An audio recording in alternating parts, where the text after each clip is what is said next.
They called him a monster long before he died. Rome's greatest city burned, and all eyes turned to one man. Was Emperor Nero playing music while his empire went up in flames? History remembers him as cruel, mad, and obsessed with himself, a ruler who murdered family members and silenced critics. But the truth is far more unsettling. Nero did not begin as a tyrant. As a young emperor, he was praised for mercy and reform. No one expected him to become Rome's most infamous ruler. So what changed? Was Nero driven insane by absolute power, or destroyed by fear and suspicion? Or did history itself turn against him? Behind the legends lie unanswered questions. Who really started the Great Fire of Rome? Why did the people who once loved Nero turn on him so violently? This is not just a story of madness. It is a story of power, paranoia, and betrayal at the heart of the Roman Empire. And once Nero's reign begins, the fall comes faster than anyone could imagine. Nero was born into a dangerous world of privilege and suspicion. Rome, in the 1st century, was the heart of a vast empire, wealthy and restless. Power flowed through bloodlines, intrigue, and quiet violence. Survival at the top demanded constant vigilance. He was born Lucius Domitius Ahenobarbus, the son of a noble family with a troubled reputation. His mother, Agrippina the Younger, was fiercely ambitious and politically ruthless. From the beginning, Nero's life was shaped by her hunger for power. Agrippina married Emperor Claudius and secured Nero's adoption as heir. In doing so, she pushed aside Claudius's own son. Many in Rome whispered that this decision would end in blood. They were not wrong. When Claudius died suddenly, rumors spread instantly. Poison was suspected, and Agrippina's name followed every whisper. At just 16, Nero was proclaimed Emperor of Rome. At first, his reign appeared promising. Guided by the philosopher Seneca and the general Burrus, Nero ruled with restraint. Taxes were reduced, public games expanded, and executions were limited. Rome breathed easier. But beneath the calm, tension simmered. Agrippina refused to release control, appearing beside Nero in public and issuing commands in his name. The young emperor felt trapped inside his own power. Rome itself reflected this strain. Marble temples rose beside crowded slums. Senators plotted quietly, and the Praetorian Guard watched everything.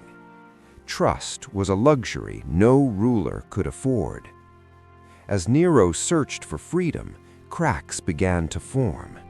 His desire for art, performance, and personal glory clashed with expectations of Roman leadership, and the people closest to him would soon become his greatest threats. Power began to change Nero in subtle, dangerous ways. The cautious boy emperor started to crave independence and admiration. He no longer wanted to rule quietly from the shadows. He wanted to be seen. The first obstacle was his own mother. Agrippina's influence suffocated him, reminding Rome that Nero did not rule alone. Senators still bowed to her, and soldiers still listened. For Nero, this was unbearable. He pushed back by taking lovers she disapproved of and ignoring her advice. But even that was not enough. Agrippina was still alive and still dangerous. What came next shocked Rome. After failed plots and staged accidents, Nero ordered her death outright.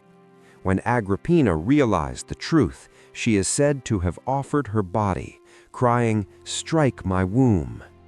The emperor had crossed a line he could never return from. With his mother gone, Nero felt unleashed. He abandoned restraint and embraced excess. He raced chariots, sang on public stages, and demanded applause from nobles and commoners alike.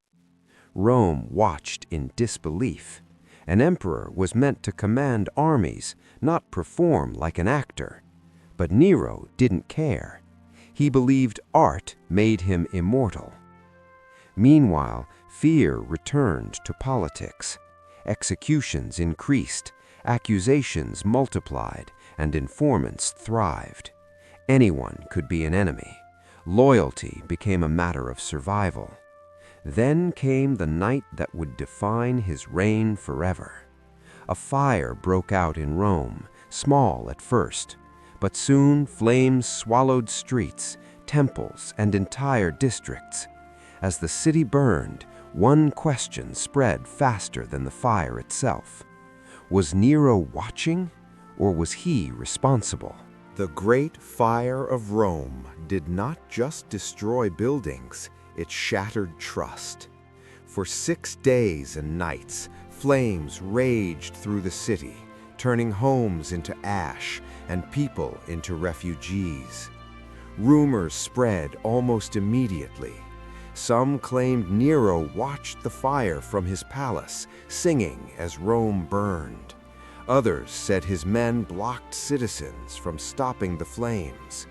No one could prove it, but suspicion poisoned the air. Nero moved quickly to protect himself. He opened public spaces for the homeless and organized food supplies. Then he searched for someone else to blame. His choice would change history. The accusation fell on a small, unpopular religious group. Christians were arrested, tortured, and executed in brutal public spectacles. Some were burned alive as human torches. Terror became a performance. But even this did not restore Nero's reputation. To many Romans, the emperor now seemed monstrous. Rebuilding the city with grand palaces and wide streets only deepened resentment. Beyond Rome, danger was growing. Provinces grew restless under heavy taxes. Generals commanded loyal armies far from the capital. Nero, distracted by art and applause, failed to see the storm forming. The mystery was no longer just the fire. The real question was whether Rome could survive its own emperor. And for the first time, the answer did not seem certain. The end began quietly, not with fire, but with rebellion. In the provinces, governors sensed weakness and acted. In Gaul, Vindex arose against Nero, and others soon followed. The most dangerous threat came from Spain. Galba, an experienced general, declared himself enemy of Nero and protector of Rome. His troops did not fight for art or applause, they fought for stability. Back in Rome, loyalty collapsed. The Praetorian Guard, once Nero's shield, turned against him. The Senate, long humiliated and afraid, finally made its move. Nero was declared a public enemy. Suddenly, the emperor of the world was alone. Friends vanished, doors closed, and even his guards abandoned him. He fled the palace in disguise, hiding in a villa outside the city. There, panic replaced arrogance. Nero begged others to save him, but no one dared.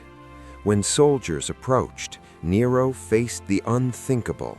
He hesitated, trembling, unable to act. In the end, he took his own life, whispering words that revealed his obsession with legacy. With Nero's death, the Julio-Claudian dynasty ended. Rome did not rejoice, it fractured. Civil war followed as rival emperors fought for control. Nero's fall exposed a deeper truth. The empire no longer depended on noble blood or tradition. Power now belonged to whoever controlled the armies. His reign became a warning etched into Roman memory.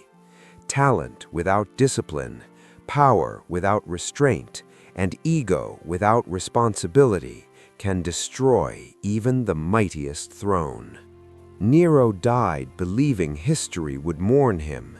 He imagined future generations praising his voice, his art, his greatness. Instead, his name became a symbol of excess, cruelty, and unchecked power. Yet Nero's story is more than madness and fire. It is a mirror held up to absolute authority. When no one can say no, even talent twists into destruction. Rome survived Nero, but it was never the same. His reign shattered the illusion that emperors were guided by wisdom or destiny. From that moment on, fear and force ruled the throne. So was Nero a monster or a warning? A tyrant shaped by indulgence, or a system that rewarded ego over duty?